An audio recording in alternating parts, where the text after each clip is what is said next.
Primeiro quero te agradecer pela oportunidade, a gentileza aí, e a gente bater um papo aí no seu escritório, muito obrigado. E a Priscila também aqui nos auxiliando. E eu quero conversar com você, aproveitar nessas novas perspectivas aí do direito digital. O que você considera hoje a importância do direito digital para o nosso ordenamento jurídico hoje? Mas antes, Landim, quero que você saiba que é uma honra estar aqui com vocês, com você, com a Priscila. Nós estamos juntos no INSPER, estudando direito digital, trazendo aí polêmicas, enfim, novos casos e esquentando aí os tamborins para essas novas tecnologias malucas. Então é uma honra estar com vocês. E hashtag tamo junto, né? E vamos com certeza. O direito digital hoje, eu não digo que ele é importante, mas ele é fundamental. Ele se aplica a qualquer tipo de situação que envolve qualquer pessoa física, pessoa jurídica, qualquer tipo de atividade. É o que nós chamamos daquela dependência irreversível. Então, quem é que não tem hoje o seu smartphone? Quem é que não tem a sua conexão à internet? Claro que, infelizmente, não são todos os brasileiros, mas hoje a maioria dos brasileiros tem esse acesso. E isso vem aumentando e vai aumentar cada vez mais, a chamada inclusão digital. Mas a tecnologia, ela vem para ficar, ela não vem para ir embora. A questão que se coloca é, ok, qual o impacto do avanço tecnológico exacerbado que nós temos hoje? Onde é que isso vai chegar, se é que vai chegar a algum lugar? Até porque a tendência muitas vezes é imprecisa, é muito difícil de nós identificarmos o que vai acontecer. Aliás, esse é um gap que cada vez fica menor. Antigamente, quando me perguntavam, Renato, o que você acha que vai ser do comércio eletrônico em 4 ou 5 anos? Você até conseguia fazer isso em 2000, 2002, 2003. Hoje fica mais complicado, porque você vai ter novas aplicações, novas formas, novas moedas. Estamos agora nesse momento aqui falando basicamente de 3 moedas mais importantes. Mas o direito digital, ele envolvendo todas essas situações humanas, qualquer que seja a sua natureza, seja dormindo com um smart device, um iWatch, por exemplo, seja na conexão com um provedor de conteúdo XYZ, que hoje se chama aplicação ou aplicações, seja no nosso dia a dia, quando eu quero identificar um local.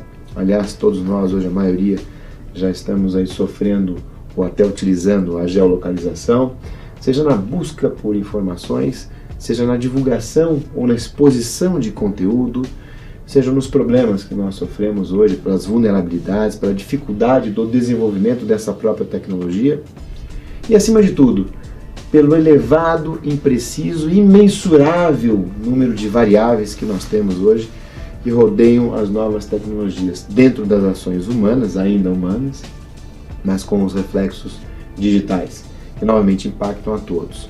E aqui vai aquela questão talvez a mais sensível de todas, e por que não a mais importante de todas. Será que nós teremos condições de chegar perto de uma percepção mínima do que é que eu estou fazendo quando eu uso uma tecnologia? Porque hoje essa percepção ela já é imprecisa, já é falha. Isso tem um reflexo importante no direito, isso envolve a questão da culpa, muitas vezes até da disponibilidade, da vontade, da manifestação da vontade, da privacidade, que é uma questão até mais, que tem mais proteção pelo direito. Nós temos o artigo 11 do Código Civil, o 20, o 21, o 11 que fala inclusive da questão da restrição voluntária, tão sensível hoje nos problemas dos termos de uso. Mas dentro dessa, então, percepção mínima, esse me parece ser o maior desafio da tecnologia, em fazer com que a tecnologia seja compreendida e a partir daí nós tenhamos um alinhamento com o direito digital. O direito digital hoje, novamente, é essencial. A gente gosta de falar direito eletrônico na modalidade digital, mas ficou mais na moda falar o direito digital, que é inclusive o título lá do nosso curso no INSPER. Ótimo. E Renato, e o que você, na sua opinião, o que você acha de importante aspecto positivo ou até mesmo negativo relacionado ao próprio marco civil da internet? O que você vê de positivo e negativo da própria lei que regula essa questão de direitos e obrigações dos tráfegos na internet? Olha, Landim, nós temos uma vantagem aqui no Brasil, se nós compararmos com outros países. Vamos usar o direito comparado. O Brasil tem uma jurisprudência para o direito digital muito farta. Nós temos aí muitos casos, até 4, 5 anos atrás eu até fazia esse levantamento acadêmico, não tecnicamente tão fundamentado, mas algo informal. E nós tínhamos, 4, 5 anos atrás, nós tínhamos aproximadamente 70 mil decisões judiciais sobre direito digital transitadas em julgado, que é um número muito elevado. Então, o Brasil fica mais ou menos na mesma posição, alinhado com a Alemanha e alinhado com a França no número de decisões. Essa é a parte positiva. Mas convém lembrar que nós trabalhamos, né, e temos ainda aqui o Civil Law e não o Common Law, que é baseado no precedente, o Civil Law baseado no direito positivo na legislação. Porém, na tecnologia, como existe essa dificuldade do avanço legal, da elaboração, da discussão, da aprovação e até do conhecimento técnico para a contextualização de leis, é inevitável que nós utilizemos o direito comparado desta forma, um pouquinho próximo do Common Law. Então nós temos que usar o precedente, até em virtude desse vasto número que nós temos aqui no Brasil.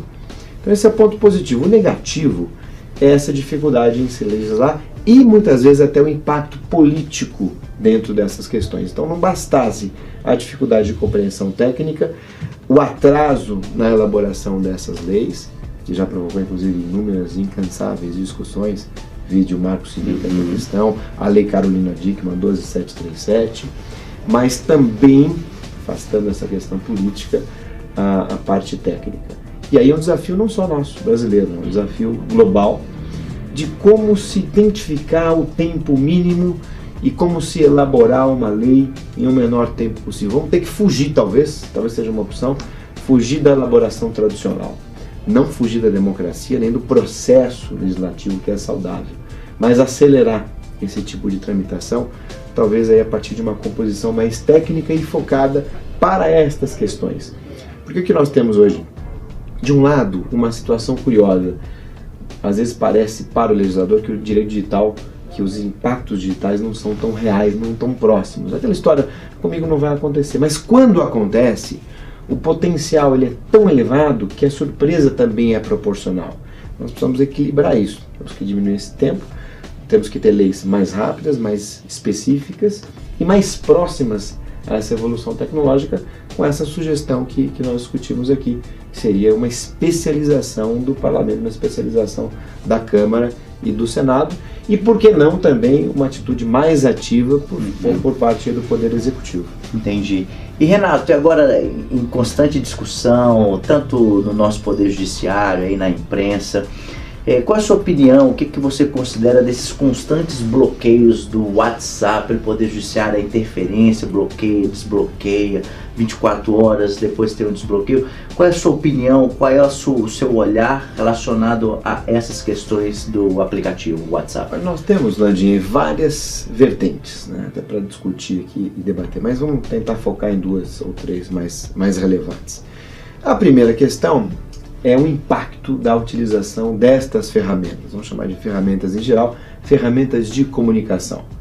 Quando essas ferramentas são usadas para a prática criminosa, nós temos que ter, isso não vai deixar de ser desta forma, a possibilidade das autoridades conseguirem investigar com o uso das próprias ferramentas, senão nós vamos estar invertendo aí os papéis. Em segundo lugar, segunda vertente, né, o judiciário, a autoridade, ela vai ter que saber o que ela vai poder pedir. Estou dizendo aqui, são 2 coisas separadas. Primeiro, a autoridade, o poder público, vai ter que ter instrumentos para poder investigar. E segundo, vai ter que saber como vai investigar. O que vai ser solicitado, requerido, mandado e daí por diante. E há uma terceira vertente, para a gente colocar no bolo nessa sopa toda, que é a vertente da extraterritorialidade. O que acontece hoje? Nós temos várias aplicações, várias ferramentas que são elaboradas, desenvolvidas e hospedadas fora do Brasil, porém com impacto no Brasil e com uso por brasileiros.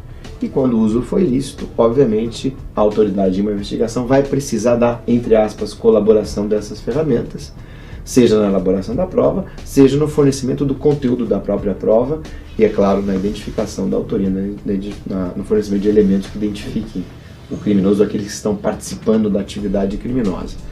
Na terceira vertente, quando a gente fala de algo que está fora do Brasil, portanto não estaria diretamente sujeito à legislação brasileira, nós temos um impacto muito sensível. Apesar de nós concluirmos, isso está previsto nos códigos de processo civil e penal, e o entendimento é desta forma, de que, sendo o efeito no Brasil, aplica-se a lei brasileira, que é um reforço dado inclusive pelo Marco Civil, na prática, isso pode não ter uma efetividade como se deseja. Por que isso? Pode-se aplicar a lei brasileira, o tribunal brasileiro, vou ter um julgamento, vou ter uma decisão brasileira, porém, na execução desta decisão brasileira, que vai ser em outro país, em outro lugar, onde está a empresa, onde está a pessoa, eu posso ter uma dificuldade pela exclusiva ausência de acordos e tratados internacionais. E aí, novamente, nesse ponto, aí é um atraso generalizado no mundo inteiro. O mundo não percebeu o impacto que esse atraso pode causar. Nas outras duas questões que nós mencionamos aqui, nas outras duas vertentes, então das possibilidades e do conhecimento técnico do que for solicitado. Falando do bloqueio em si, é uma faculdade do magistrado, uma possibilidade do magistrado? Sim. Deve acontecer de novo? Talvez. Isso que aconteceu seria ou é a melhor medida a ser tomada? E aí o que se coloca, a pergunta que se põe é: qual é o efetivo objetivo? É fazer com que aquele usuário, com que aquele criminoso pare de usar aquela ferramenta? Ou o objetivo é se identificar ou se coletar novas evidências para uma condenação futura? Se for a primeira questão, nós vamos ter uma situação mais complexa, mais sensível, até mais questionável, novamente em virtude da tecnologia. Hoje o sujeito pode até ser obstado de usar aquela plataforma, aquela ferramenta, aquela aplicação, mas ele vai para outra. É muito difícil de você individualizar digitalmente aquela pessoa. Por outro lado, nós temos uma dificuldade de obter as evidências da identificação para punição daquela pessoa no seu mundo, entre aspas, físico, de acordo com a legislação existente. E também uma dificuldade do fornecimento do conteúdo. A gente está falando em autoria e materialidade. Isso deve ser corrigido. Então nós temos na prática, dessas três vertentes. Vamos contextualizar no processo prático. Temos aqui a autoridade investigativa, temos no meio a aplicação e do outro lado aqui os suspeitos, eventuais criminosos. Acaba que aquela pessoa que está aqui no meio, essas aplicações, do nome de batismo do Marco Civil, elas acabam tendo um papel essencial, fundamental de, entre aspas, colaboração, que quase que todas as evidências necessárias à identificação e à condenação, autoria e materialidade, quem vai ter é a aplicação. Então, o Estado acaba dependendo desta nova figura, a sociedade também e o réu também. E, novamente, são questões técnicas, questões intimamente ligadas ao direito digital, que precisa acontecer até dentro desses tratados e convenções internacionais, que darão na prática e a valoração, a formalização, a eficácia dessa evidência na troca entre países. Nós precisamos ter também o efetivo tratamento jurídico equilibrado, adequado, para que esses novos entes, na europeia chama de ente de transmissão, mas essas novas aplicações tenham o seu papel definido e efetivamente possam cumprir decisões adequadamente formuladas, e a partir daí o principal fim, e isso não pode deixar de ser de outro jeito, que seria a investigação penal para a condenação, visando inclusive inibir a conduta criminal que aconteceu lá atrás, para não se gerar uma sensação de impunidade, seja alcançada. Esse é um desafio, mais um desafio que nós temos dentro dessa área. Então com muita cautela o Poder Judiciário interferir na própria aplicabilidade dessas conversas, dessas interações entre remetente e o destinatário das mensagens, justamente para coibir o ato criminoso e assim punir outras pessoas que porventura venham utilizar o aplicativo de uma forma, digamos assim, incorreta para cometimento de crimes. Então é uma certa cautela do Poder Judiciário nessa interferência desses aplicativos, dessas tecnologias.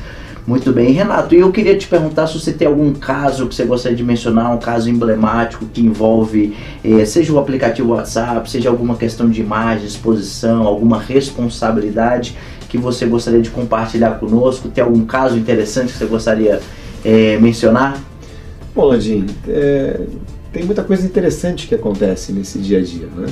Eu lembro de algumas questões até pitorescas de pessoas que imaginam, até em função do uso dessas tecnologias, elas se imaginam permanentemente monitoradas. Tivemos algumas consultas nesse sentido, aquela sensação de perseguição, teoria da conspiração. Casos interessantíssimos em que houve descumprimento de algumas decisões judiciais, que alguns juízes, exercendo efetivamente a sua tutela, determinam medidas não de bloqueio, mas de efetiva prisão de executivos. São casos curiosos, infelizmente eu não posso detalhar a maioria deles. Questões curiosas em que você acaba descobrindo pessoas que o cliente, a vítima, sequer imagina que possa estar sendo aí objeto de, enfim, da ação criminosa, da ação ilegal dessa pessoa. Às vezes a pessoa está do lado. Então, situações em que o cônjuge não sabia que era o outro cônjuge que estava fazendo um perfil falso, por exemplo. Situações em que a empresa sofre uma invasão, entre aspas, consentida até certo ponto, de repente descobre que a invasão foi além do propósito, aqueles chamados testes de intrusão foram além da parte corporativa e vão para a parte pessoal também. Situações de buscas e apreensões em que você quer, por exemplo, identificar a violação de um software e acaba na busca e apreensão aí tendo contato com outras questões até mais sensíveis. Situações dentro dessa linha também curiosas em que o sujeito acabou sendo investigado aí por um crime contra um, acabou preso por uma fraude financeira ou até por corrupção e daí por diante. São muitas as situações e a gente daria até um novo bate-papo, me comprometo a isso. Ótimo. Selecionar até alguns casos mais pitorescos, mais curiosos para que a gente debata com mais intensidade. Poxa, bacana, Renato. E pra gente já ir para a nossa segunda parte aí, já ir concluindo, alguns aspectos relacionados ao que a gente sabe fazer de melhor, que tanto você como eu, a gente ama o que faz, que é exercer a própria advocacia. Eu te pergunto hoje, o escritor de advocacia, o próprio advogado que não se adapta às novas tecnologias, você, na tua opinião, você acha que consegue sobreviver nesse mercado ultra competitivo? Ou quanto menos eles acompanham as tecnologias, eles vão ficando em, diríamos assim, ao esquecimento dos potenciais clientes? Qual é a sua opinião, os advogados históricos que não acompanham as tecnologias? Eu lembro que um jornalista me fez a tua pergunta há uns 7 anos atrás. E a minha resposta foi diferente na época. Hoje acho que nós temos duas situações. O advogado que exerce efetivamente a sua função, o seu trabalho, aquele que peticiona, que vai à audiência, que ainda vai ao fórum fisicamente, mas que hoje pode ir ao fórum digitalmente. E temos um advogado que tem o conhecimento, tem uma experiência prática do dia a dia processual, por exemplo, experiência prática do seu conteúdo intelectual, são os advogados que têm já mais uma certa idade, que por sua vez também tem mais dificuldade de peticionar eletronicamente e de acompanhar essa evolução tecnológica. Eu diria o seguinte, todos os advogados, aí sem exceção, sem limite de idade, tem que ter um mínimo de conhecimento técnico para conseguir, não vou dizer usar, mas saber as tecnologias existentes. Por exemplo, o WhatsApp. Eu acho que todo advogado tem que saber o que é um WhatsApp hoje, porque é um recurso que está sendo usado, principalmente na justiça do trabalho, do ponto de vista processual. Não significa, porém, dizer que o advogado que tem esse conhecimento, essa bagagem de experiência, tenha que usar na plena intensidade essas ferramentas. Tem alguém que pode, existem pessoas que podem usar isso para ele, até para poupar tempo, para que ele possa colaborar de uma forma mais intensa com o seu conhecimento legal adquirido ao longo da vida. Por outro lado, o advogado hoje mais jovem, ou recém-formado, ou já com alguma experiência, enfim, ele já tem uma obrigação diferente, porque ele não tem essa bagagem de experiência, mas ele tem a possibilidade de usar na sua plenitude todas essas ferramentas que estão à disposição. É claro que o cenário ideal seria a conjunção dessas duas situações. Um advogado com bagagem, usando a tecnologia, ele vai ter uma efetividade muito maior, mas aí nós temos esse gap que a gente traz aí, questão da educação digital, do costume do uso, que para a nossa classe jurídica é um pouquinho mais difícil de se aceitar. Nós temos uma tradição, nós temos um jeito mais formal, né? Nós temos uma dificuldade maior de aceitar essas novidades. Porém, eu me confesso surpreso aqui na evolução do processo eletrônico. me surpreendeu porque num curto espaço de tempo, e para nós aí 3 anos é um curto espaço de tempo, nós conseguimos, sem muitos transtornos, nos adaptar ao peticionamento eletrônico. Especialmente aqui em São Paulo, em que você já não entra com um processo novo, a não ser pela forma digital, não gosto de falar eletrônico, mas a forma digital, isso já virou uma rotina. O certificado digital todos os advogados têm. Então foi mais fácil do que se imaginava. Mas novamente, é uma questão que vai dar um pouquinho mais de trabalho. Então hoje nós trabalhamos mais, nós temos que mais rapidamente responder aos anseios dos nossos clientes, usando essas ferramentas. As nossas pesquisas, elas têm que ser pesquisas mais profundas, porque as ferramentas propiciam isso. Nós temos que estar mais antenados, mais ligados, ao mesmo tempo temos que saber como usar todas essas aplicações que estão à nossa disposição. É aquela história, às vezes você fica 2, 3 horas trabalhando, às vezes está numa audiência, às vezes está dando aula, e alguém pergunta, você viu aquilo que eu te mandei? Eu falo, não, mas eu te mandei no WhatsApp. Como que você não viu? Tendo aí a percepção de que você fica online em tempo real. Me parece que nesse ponto, eu acho que a sociedade está um pouquinho além, está um pouquinho demais. Eu acho que nós devemos, isso foi perguntado também há pouco tempo, eu acho que a gente deve, num curto espaço de tempo, dar uma segurada. Até acho que a gente vai retroceder um pouquinho e escolher algumas aplicações mais simples, mais diretas, mais efetivas. Daí vem a explicação do jovem. Por que o jovem ele gosta do Snapchat? Com algumas exceções, nossas, enfim. Mas por que ele gosta do Instagram? Por que ele não gosta do e-mail? O e-mail é mais formal, é um pouco mais complexo, é mais demorado e não é tão amigável. O Snap ele é mais sincero, ele fica menos tempo à disposição, ele permite uma manifestação da vontade mais dinâmica. E isso é importante não só para o jovem, mas para todo mundo.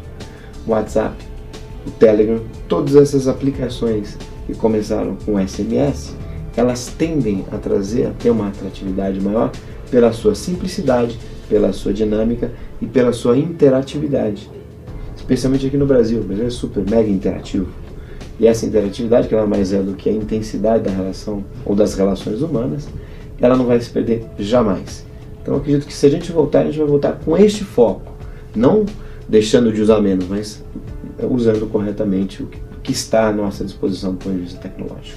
Ótimo, perfeito. Também eu comungo do mesmo entendimento, acho que o Snapchat, tanto o WhatsApp, você consegue transmitir mais autenticidade, que é aquela realidade que você vive. Como a gente chegou aqui no teu escritório, a gente fez um Snap e já automaticamente divulgou na rede social, porque é uma sinceridade, autenticidade quando a gente está aqui e é a nossa interação, é mais dinâmico. Quando você vê, já foi, e é diferente do e-mail, que você tem toda uma parte burocrática, às vezes você não vê, porque você está em o teu compromisso. Então essas redes sociais vieram para facilitar a vida do advogado, tanto dessa comunicação entre o cliente e o escritório, tanto o advogado. Ótimo. E Renato, na tua opinião, aqui aí uma curiosidade minha, no teu escritório, qual é o diferencial na contratação de um advogado aqui no seu escritório? O que te chama a atenção em um profissional que você venha a contratar? Além, obviamente, da competência até, mas quais são as qualidades, atributos que uma pessoa deve ter para você contratar e integrar a sua equipe?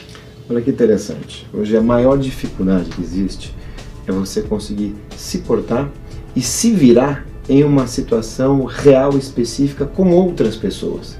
É o que a gente chama, os profissionais de RH chamam de dinâmica de grupo. Faculdade hoje, com os recursos tecnológicos que nós temos, é importante uma instituição de ensino de renome séria, que tenha conteúdo, que tenha uma programação direcionada e atualizada, sem dúvida.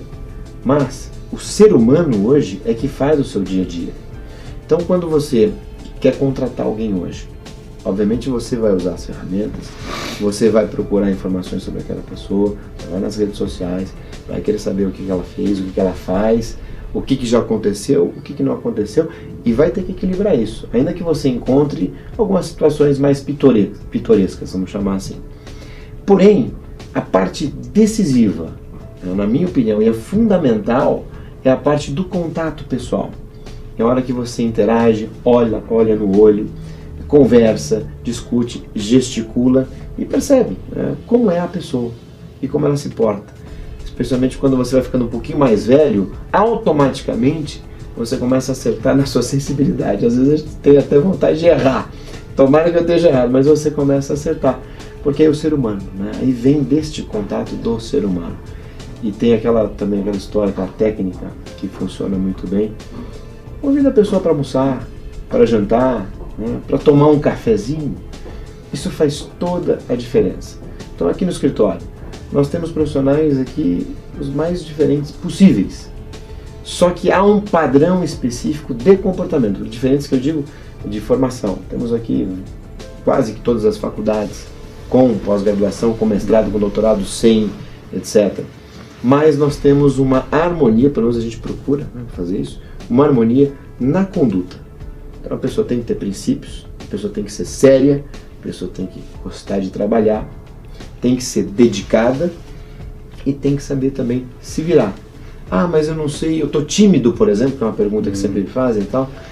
Obviamente o recrutador ele percebe quando a pessoa está tímida, mas percebe também se ela está bem ou mal, se é bem ou mal intencionada.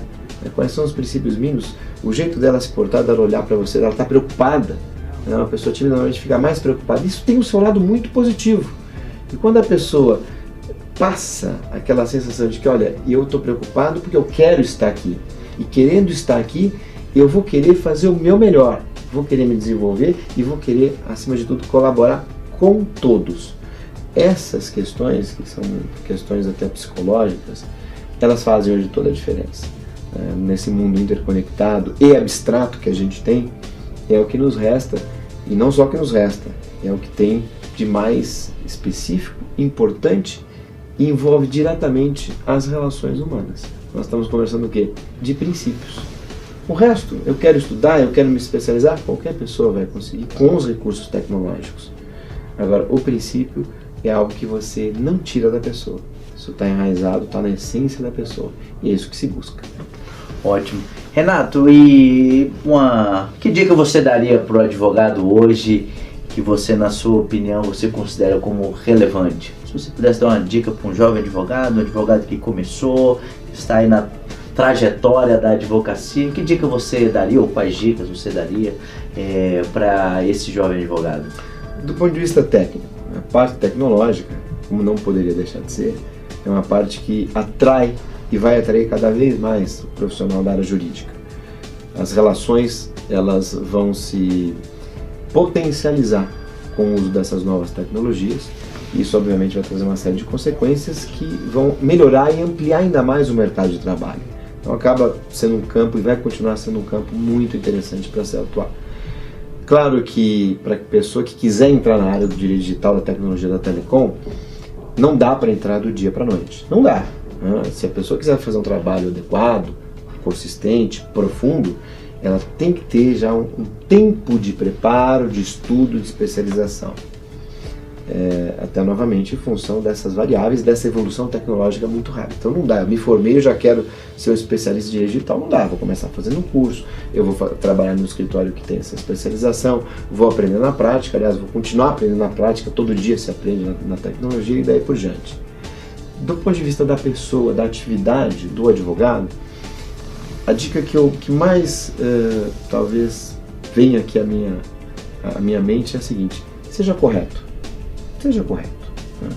Nós temos aí uma série de discussões hoje no Brasil que envolvem a mentira, envolvem a simulação, isso, aquilo.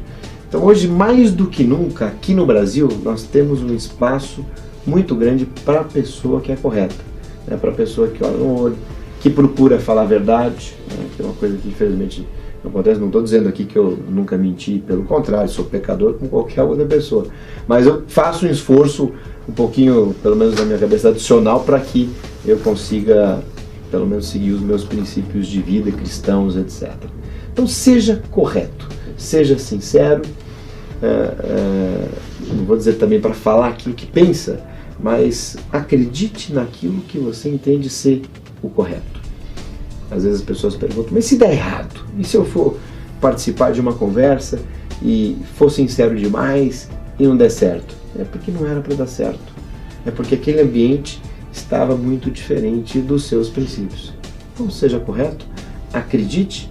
Renato, então eu concordo com essa tua observação. Precisamos sempre, nessa nossa trajetória chamada vida, a gente sempre ser autêntico, sincero, honesto. Essas relações interpessoais a gente consegue criar conexões muito sinceras, e eu acho que é isso, esse nosso bate-papo. Nos conhecemos agora no INSPE e você prontamente se predispôs para a gente bater um papo, porque é o ganha-ganha. Você ganha por me ensinar, eu ganho, você ganha porque a gente troca ideia. Então é uma troca que a gente faz de uma forma sincera.